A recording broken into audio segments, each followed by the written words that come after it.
Subscribe now and press the bell icon. Never miss an update. Good morning बच्चों, स्वागत है आपका अपने यूट्यूब चैनल मेगा क्लासेस में।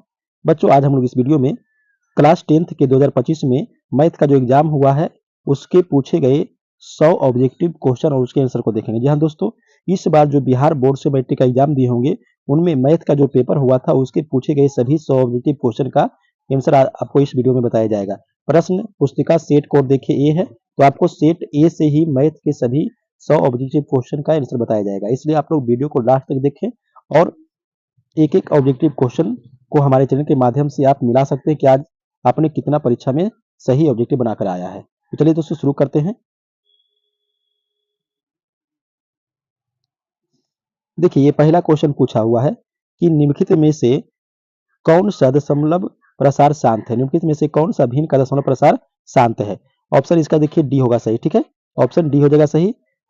अगला क्वेश्चन देखिएगा, ये जो एक संख्या दिया हुआ है ये इसको कहता है p बटा 2 पर पावर n गुना 5 पर पावर m के रूप में लिखना है। ठीक है, तो इसका भी आंसर देखिए ऑप्शन डी हो जाएगा सही। तो सभी क्वेश्चन का आप आंसर सही सही यहाँ से मिला सकते हैं।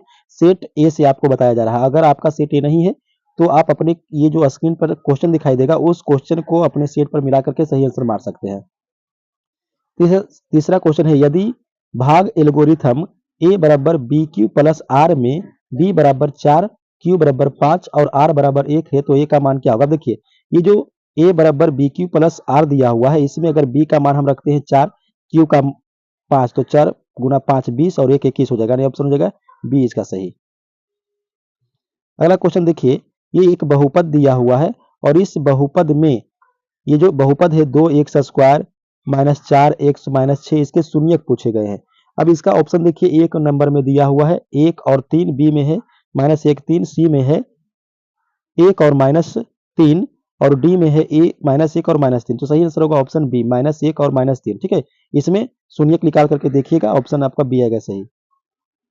पांचवा क्वेश्चन देखिए, ये एक बहुपद दिया हुआ x cube plus x square plus 2x plus 1 into x square plus 2x plus 1 का घात। अब देखिए घात क्या होता है, जिस बहुपद का घात का मतलब हुआ कि अधिकतम घात ही बहुपद का घात होता है। अब देखिए ये इंटू गुना में है तो अगर गुना करेंगे तो एक्स स्क्वायर और ये 3 गुना में पावर जुटता है तो 3 और 2 5 तो अधिकतम घात 5 आएगा। उसके बाद 2 दूना 4 तो अधिकतम 5 ही आएगा, इसलिए इसका आंसर सी हो जाएगा सही। अगला क्वेश्चन क्या है, निम्नलिखित में से कौन बहुपद नहीं है। देखिए बहुपद कौन होता है, जिसका जो घात है n वो पूर्णांक में हो, पूर्ण अंक। तो n अगर पूर्ण अंक है तब वो बहुपद होगा। तो यहाँ देखिए n जो है पूर्ण अंक है बहुपद है, n पूर्ण अंक बहुपद है, n पूर्ण अंक बहुपद है। लेकिन यहाँ देखिए अगर यहाँ हम देखते हैं x का घात तो ये -1 आता है जो पूर्ण अंक नहीं है। तो सही आंसर होगा इसका ऑप्शन डी, बहुपद नहीं है, ऑप्शन डी हो जाएगा। क्वेश्चन नंबर 7 देखिए, निम्नलिखित में से किस द्विघात बहुपद के शून्यक 2 और -2 है। देखिए ये चार को जो ऑप्शन है इसमें से कहता है कि किस में शून्यक 2 और -2 आएगा। तो शून्यक निकालने के लिए क्या करेंगे कि जो भी बहुपद है जैसे एक्स स्क्वायर माइनस 4 बराबर 0। ठीक है, अब अगर हम यहाँ से करते हैं एक्स स्क्वायर तो बराबर हो जाएगा 4 और अगर हम इसको इधर ले जाएंगे तो एक्स बराबर हो जाएगा प्लस माइनस रूट 4, यानी कि रूट 4 का मान 2 आएगा तो प्लस माइनस 2 देखिए आ रहा है किसमें, एक्स स्क्वायर बराबर 4 मानी एक्स स्क्वायर बराबर 4। देखिए ऑप्शन कौन सा है, ऑप्शन आपका बी देखिए हो जाएगा सही। ठीक है, 7 का जो है ऑप्शन हो जाएगा बी सही। अगला क्वेश्चन देखते हैं, क्वेश्चन नंबर 8 देखिए, यदि बहुपद T square plus 7t plus 10 के शून्यक अल्फा और बीटा हो तो अल्फा प्लस बीटा का मान क्या है। अब देखिए अल्फा प्लस बीटा बराबर होता है माइनस सी बटा ए, माइनस सी यानी अचर पद, तो अचर पद कितना है 10 है तो -10 और ए तो यहाँ पर गुना के देखिए 1 होगा तो 10 बटा 1 यानी -10 इसका सही आंसर होगा। कितना होगा -10, तो -10 किसमें है डी में है, तो सही आंसर इसका डी हो जाएगा सही। क्वेश्चन नंबर 9 में देखिए कहता है कि यदि sine 30 plus cos 30 minus sine 60 plus cos 60 बराबर, ये देखिए मान पूछा है, इसको अगर हम लोग हल करते हैं तो साइन 30 का मान होता है 1/2 प्लस कॉस 60 का मान होता है √3/2, फिर माइनस है साइन 60 तो साइन 60 का मान हो जाएगा √3/2 और कॉस 60 का होगा 1/2 माइनस में, तो सब कट जाएगा, जीरो आ जाएगा आंसर। नहीं, ऑप्शन इसका देखिए बी हो जाएगा सही। ठीक है, जीरो। अगला क्वेश्चन, यदि द्विघात बहुपद k - 1 into x square plus के एक्स प्लस 1 का शून्यक -4 हो तो k का मान कितना होगा। 5/4 होगा। ऑप्शन देखिए, इसको बना करके देखिएगा, बी आंसर आएगा सही। ठीक है, अगला समीकरण में देखिए क्वेश्चन नंबर 11, निम्नलिखित में से किस द्विघात बहुपद के शून्यक 3 और -10 है? सही आंसर होगा इसका ऑप्शन ए।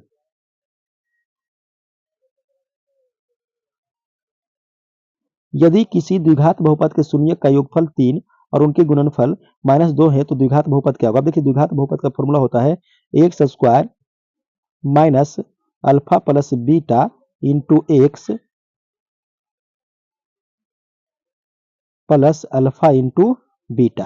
अब मान रख देंगे तो x square minus alpha plus beta, नहीं, शून्यकों का योगफल है 3 दिया हुआ देखिए यहाँ पे, और एक्स, फिर प्लस ये होता है -2 गुणनफल। तो देखिए, एक्स स्क्वायर माइनस 3x और प्लस माइनस -2, तो सही आंसर ऑप्शन ए हो जाएगा इसका सही। ठीक है,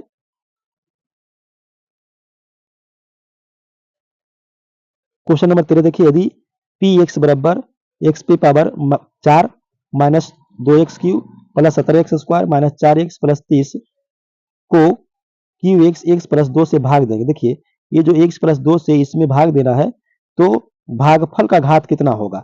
अब अगर हम भाग देंगे तो देखिए, भागा देने में घात कम होता है, तो x पर इसका पावर देखिए आएगा 3, इसका पावर 2, इसका पावर हो जाएगा 1, तो जो अधिकतम घात है वही आंसर होगा इसका, यानी कि 3 हो जाएगा आंसर। क्वेश्चन नंबर 14 देखिए, ये जो समीकरण दिया हुआ है इसे कितने हल पूछे गए? अब हल करने के लिए क्या करना है? a1 बटा a2, तो a1 बटा a2 कितना होगा? इसका 1 है और इसका 3, फिर b1 बटा b2 यानी कि 2/3 यानी 1/3 ही आएगा, और c1 बटा c2 तो 3/9 यानी इसका भी 1/3, तीनों बराबर है तो अनगिनत हल हो जाएगा। ऑप्शन हो जाएगा सी सही, अनगिनत हल। देखिए, दो रैखिक समीकरणों का लेखा चतुर्भुज समानांतर हो तो हल कितना होगा? समानांतर में अनगिनत हल होगा। ऑप्शन हो जाएगा सी सही। 16 नंबर में देखिए, रैखिक समीकरण युग्म इतना जो दिया हुआ है ये क्या है? संगत, असंगत, आश्रित, इनमें से कोई नहीं। अब देखिए, यहाँ पर फिर से हमको a1 बटा a2 वाला करना पड़ेगा, तो 5/7 होगा a1 बटा a2 और -4/6, यानी कि दोनों देखिए बराबर नहीं आएगा, तो a1 बटा a2 बराबर नहीं है b1 बटा b2, तो ये संगत हो जाएगा। ऑप्शन हो जाएगा ये सही। ये देखिए, द्विघात समीकरण दिया हुआ है और इस द्विघात समीकरण में मूल अल्फा और बीटा है, तो alpha square plus beta square का मान पूछ रहा है। अब देखिए, alpha square plus beta square को अगर हम ए स्क्वायर प्लस बी स्क्वायर पर तोड़ेंगे तो हो जाएगा अल्फा प्लस बीटा का स्क्वायर माइनस 2 अल्फा बीटा, यानी कि ए स्क्वायर प्लस बी स्क्वायर का सूत्र होता है ए प्लस बी का होल स्क्वायर माइनस 2ab। अब अल्फा प्लस बीटा होता है -b/a और माइनस है 2, अल्फा बीटा होता है c/a और इसका स्क्वायर करके, तो इसको अगर हम लोग हल करते हैं तो इसका सही आंसर आएगा ऑप्शन ए, 13/9। क्वेश्चन नंबर 18 देखिए, यदि द्विघात समीकरण 2x² minus 7x minus p बराबर 0 का एक मूल 2 हो तो p का मान क्या होगा? देखिए, मूल का मतलब क्या होता है? मूल का मतलब होता है जो x का जो बहुपद में चर रहे x बाय जो भी रहे उसका मान, तो x बराबर दिया हुआ है 2, तो अगर हम x का मान 2 रखेंगे तो p का मान इसमें देखिए -6 निकलेगा। ऑप्शन हो जाएगा सी सही। अगला क्वेश्चन है, देखिए, द्विघात समीकरण 2x² माइनस x माइनस 6 बराबर 0 का एक मूल इतना हो तो दूसरा मूल कितना होगा? इसको सोल्व कीजिएगा। ऑप्शन आ जाएगा बी सही, 2 आएगा। अगला क्वेश्चन देखिए, द्विघात समीकरण 2x² माइनस 6x प्लस 3 के मूलों का प्रकृति क्या है? देखिए, अगर हम इसका मूल का प्रकृति निकालेंगे तो हमको निकालना पड़ेगा b² माइनस 4ac का मान, तो b² माइनस 4ac का मान अगर हम निकालेंगे तो ये क्या हो जाएगा 36 और चलते बढ़ते 24 यानी 12 आएगा। 12 प्लस में आ गया, प्लस में आता है कि 0 से बड़ा होता है तो दोनों मूल वास्तविक और असमान होता है, ऑप्शन हो जाएगा इसका ये सही। ठीक है, क्वेश्चन नंबर 21 में देखिएगा, के किस मान के लिए द्विघात समीकरण इतना का मूल वास्तविक एवं समान है? देखिए, मूल वास्तविक और समान कब होगा? जब b² माइनस 4ac का मान 0 के बराबर हो। ठीक है, तो b² यानी कि 6 का स्क्वायर देखिए 36 माइनस 4a का मान है k और c का मान है 1 बराबर 0। अब यहाँ से k कितना हो जाएगा? 9 चौक 36 यानी कि 9 हो जाएगा। ऑप्शन हो जाएगा सी सही।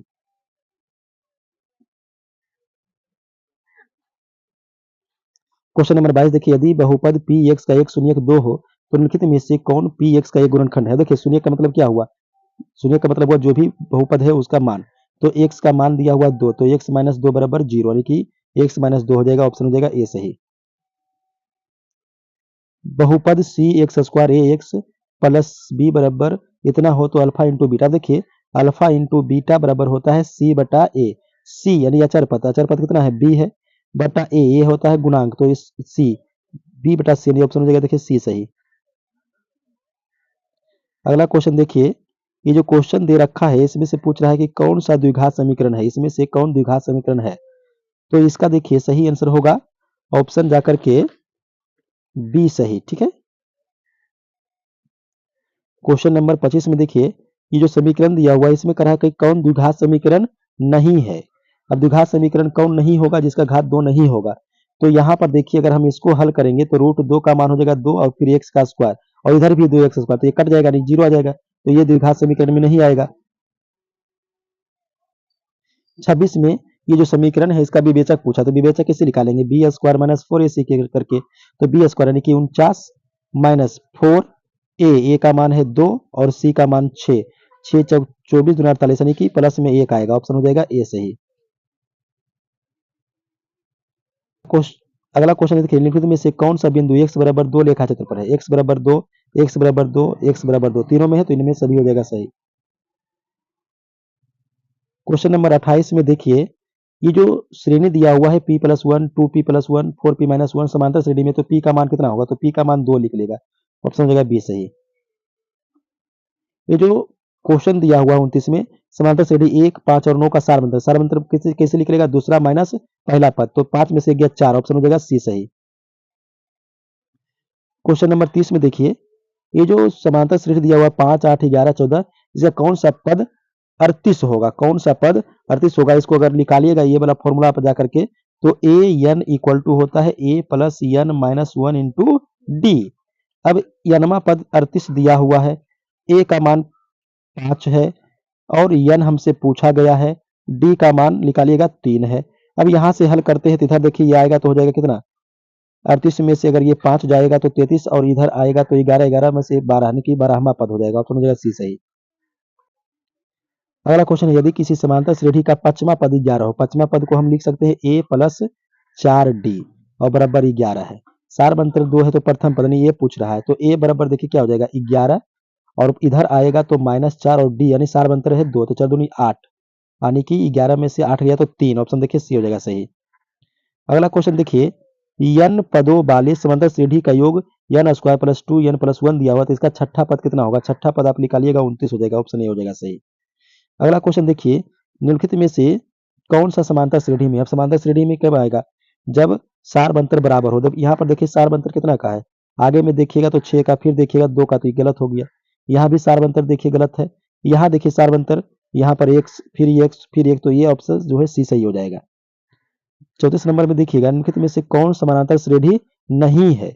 अब देखिए ये समांतर श्रेणी में है 3, 6, 9, ये भी समांतर श्रेणी में 2, 4, 6, ये भी समांतर श्रेणी में, ये समांतर श्रेणी में नहीं होगा, डी नंबर हो जाएगा। क्वेश्चन नंबर 35 में देखिएगा, समांतर श्रेणी इतना के प्रथम 20 पदों का योग पूछ रहा है। ठीक है, तो 20 पदों का योग निकालेंगे तो यस 20 बराबर हो जाएगा 20/2 प्लस 2a, ए का मान है 1, 2a plus n minus 1, n है 20, तो 20 में से गया तो 19 और डी का मान हो जाएगा कितना, 4 में से 7 तो 3। अब इसको अगर हल करते हैं तो ये 10 प्लस इधर आ जाएगा 3 और 2 का 2 होगा, 2 प्लस 19 या 57, तो 57 2 59, 59 दहे के 590 यानी कि ऑप्शन देखिए सी हो जाएगा इसका सही। 36 में देखिए, निम्नलिखित में से किसका मान 1 के बराबर है। अब यहाँ देखिए साइन 45 का मान होता है 1/√2 गुना कॉस 45 का भी 1/√2, √2 कट जाएगा, कितना आएगा 1, यानी कि ऑप्शन देखिए इसका डी हो जाएगा सही।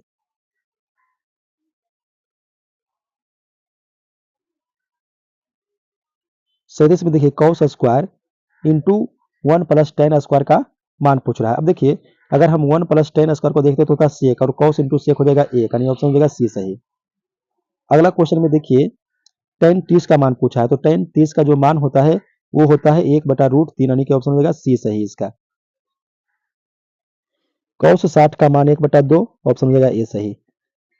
अगला क्वेश्चन देखिए, इसमें पूछा है साइन स्क्वायर 90, तो साइन स्क्वायर 90 1 हो जाएगा, माइनस टेन स्क्वायर 45, तो टेन 45 का मान भी 1, तो 1 में से गया 0, यानी ऑप्शन हो जाएगा डी सही। अगला क्वेश्चन देखिए, sine 90 minus theta cos theta, option हो जाएगा बी सही। अगला क्वेश्चन देखिए, यदि अल्फा बराबर बीटा बराबर 60 हो तो कॉस अल्फा माइनस बीटा, अब अल्फा का मान 60 बीटा का भी 60, तो 60 में 60 का 0, cos 0 का मान होता है 1, ऑप्शन हो जाएगा बी सही। अगला क्वेश्चन देखिए, यदि थीटा 45 हो तो sine theta plus cos theta क्या होगा? अब साइन थीटा का मान भी होता है 1/√2, cos थीटा का cos 45 का भी मान 1/√2। अगर इसको हल करेंगे तो 2/√2 और इसको परिमेयीकरण करेंगे तो ये 2 रूट आएगा, नहीं ऑप्शन हो जाएगा बी सही। क्वेश्चन नंबर 44 में देखिएगा,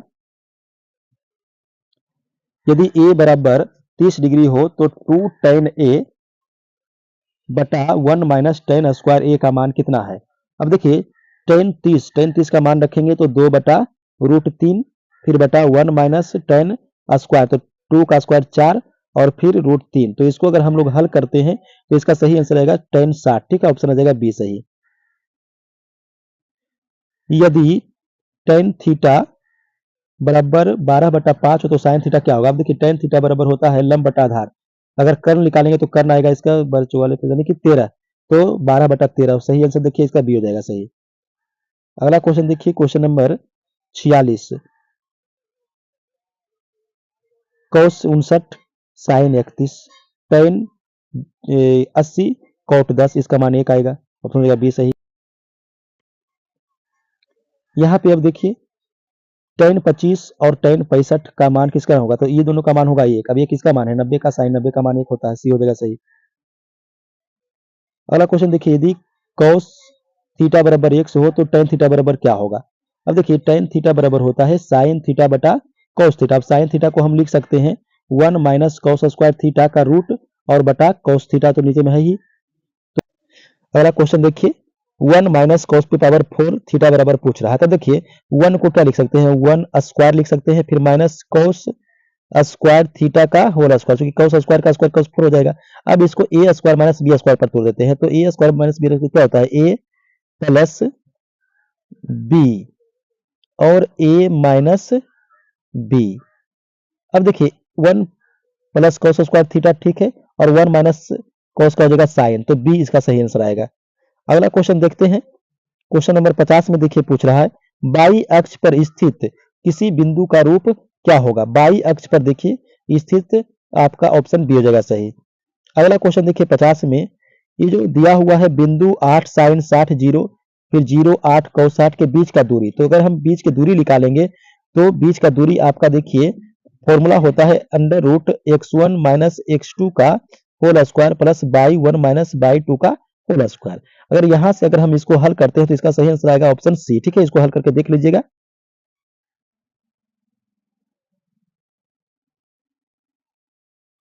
यदि मूल बिंदु 0 0 हो तथा p के निर्देशांक x y हो तो OP का दूरी कितना हो जाएगा? मूल बिंदु से दूरी ये हो जाएगा बी, ऑप्शन सही, √x² प्लस y स्क्वायर।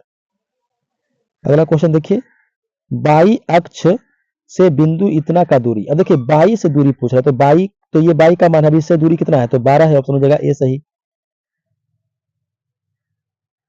54 में देखिए बिंदु -6 और -8 का कोटि, कोटि कहते हैं बाई नियामक को, तो बाई कितना है? -8 है, तो ऑप्शन हो जाएगा बी सही। क्वेश्चन नंबर 55 में देखिएगा, ये जो बिंदु दिया हुआ है 3 और -4 किस पाद में होगा? देखिए प्लस है पहला कोऑर्डिनेट और फिर है 4 है माइनस, तो ये देखिए कितना आएगा? प्लस माइनस आता है चतुर्थ में आता है, ऑप्शन हो जाएगा डी सही। अगला क्वेश्चन देखिए, निम्नलिखित में से कौन सा बिंदु द्वितीय चतुर्थांश में आएगा? द्वितीय में देखिए क्या हो जाएगा? एक माइनस होगा और एक प्लस होगा, यानी कि -3 और 2 सही, ऑप्शन हो जाएगा बी। क्वेश्चन नंबर 57 में देखिए, बिंदु 4 और -4 फिर -4 और 4 को मिलाने वाली रेखाखंड के मध्य बिंदु का निर्देशांक, तो मध्य बिंदु का निर्देशांक होता है x1 plus x2/2 y1 plus y2/2, ये होता है मध्य बिंदु का। तो x1 यानी कि 4 -4 0, फिर -4 4 0, यानी 0 0 आएगा ऑप्शन इसका, ठीक है, ऑप्शन देखिए 0 0 किस में है? बी में है, ऑप्शन हो जाएगा बी सही 57 का। अगला क्वेश्चन देखिए, ये रेखाखंड जो है AB का मध्य बिंदु 2 4 है, ए का नियामक है 5 7, तो बिंदु बी का नियामक कितना होगा? तो इसको अगर हम लोग सॉल्व करते हैं तो सही आंसर आएगा -1 और 1 आएगा, ठीक है, ऑप्शन हो जाएगा डी सही इसका। 59 में है, वृत्त के व्यास के सिरों का निर्देशांक कितना और इतना है, तो वृत्त के केंद्र का निर्देशांक कितना होगा? देखिए केंद्र बीच में रहता है, मध्य बिंदु निकालना पड़ेगा, तो मध्य बिंदु कितना हो जाएगा? 10 में 6 गया 4/2, यानी कि प्लस में 2 आ जाएगा और ये हो जाएगा माइनस में 2, तो प्लस 2 माइनस 2 कहाँ, डी, ऑप्शन हो जाएगा डी सही इसका 59 का। 60 में देखते हैं, यदि किसी त्रिभुज का शीर्ष इतना इतना है तो त्रिभुज के केंद्र, तो केंद्र का निर्देशांक होगा x1 plus x2 plus x3 बटा 3, तो 4 0 5 यानी कि 9 बटा 3 तो हो जाएगा 3, और 6 4 10 5 15 बटा 3 यानी कि 5, 3 और 5 यानी ऑप्शन हो जाएगा डी सही। क्वेश्चन नंबर 61 में देखिए, यदि a का नियामक 0 1, b का 0 5 और c का 3 4 है, त्रिभुज एबीसी का शीर्ष है, तो त्रिभुज एबीसी का क्षेत्रफल कितना होगा? तो इसको क्षेत्रफल वाला फॉर्मूला लगाकर बनाइएगा, तो इसका सही आंसर देखिए ऑप्शन आएगा सी 6।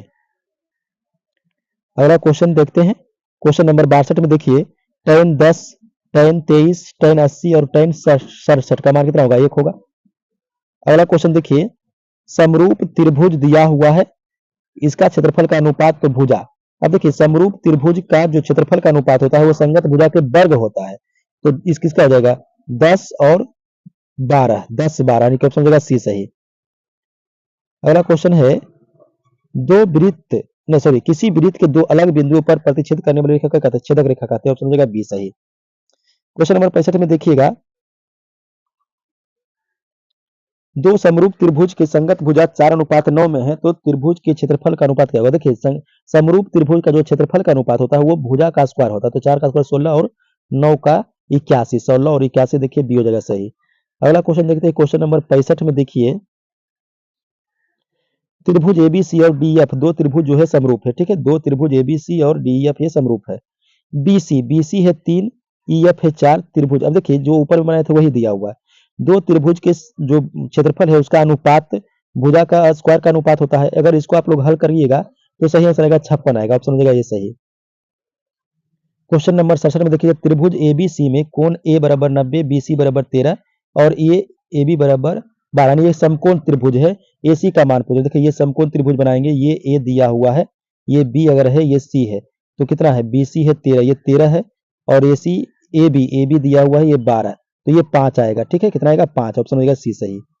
अगला क्वेश्चन देखिए, त्रिभुज डीईएफ और पी क्यू आर में डी क्यू डी बराबर क्यू आर बराबर ई है, तो निम्नलिखित में से कौन सा सही है? तो कोण एफ बराबर पी हो जाएगा, ऑप्शन हो जाएगा ए सही अगर ये दोनों समरूप होगा तो।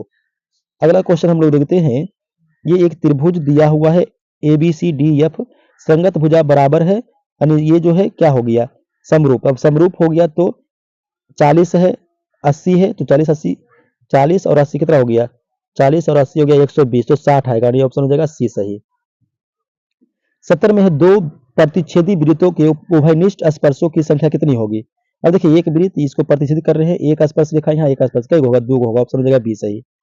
अगला क्वेश्चन देखिए, कहता है कि किसी बाह्य बिंदु P से, मान लीजिए ये P है बाह्य बिंदु, ठीक, P एवं PB वृत्त पर स्पर्श रेखा, तो यहाँ से एक वृत्त है, यहाँ पर एक स्पर्श रेखा मान लीजिए PA है, ये स्पर्श रेखा PB है, ठीक है, तो PA ये PA 8 है, तो PB देखिए बाह्य बिंदु से वृत्त पर खींची गई स्पर्श रेखा की लंबाई बराबर होता है, तो ये 8 है तो ये भी 8 हो जाएगा, ऑप्शन हो जाएगा बी सही।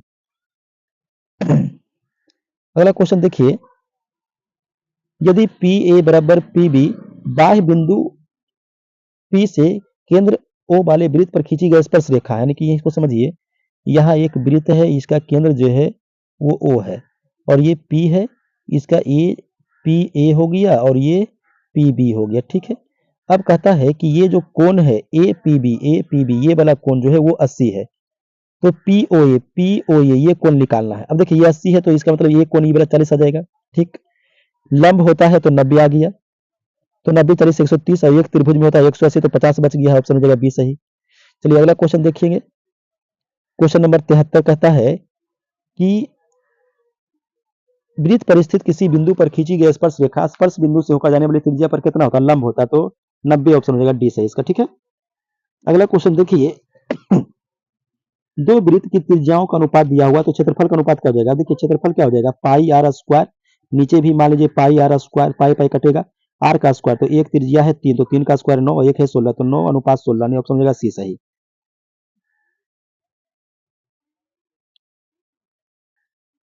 क्वेश्चन नंबर 75 में देखिएगा, 42 सेंटीमीटर त्रिज्या वाले वृत्त के उस खंड जिसका केंद्रीय कोण 30 है तक क्षेत्रफल है, त्रिज्यीय खंड का क्षेत्रफल पूछ रहा है, तो इसको निकालिएगा तो 462 आएगा सी सही। दो वृत्त के परिधि का अनुपात 5 और 7 है तो त्रिज्या का अनुपात क्या होगा? देखिए परिधि होता है 2 पाई r1 मान लीजिए, 2 पाई r2 मान लीजिए। 2 पाई कटेगा तो r1 r2 यही त्रिज्या का अनुपात पूछ रहा है। 5:7 ऑप्शन देखिए बी हो जाएगा सही, 5:7।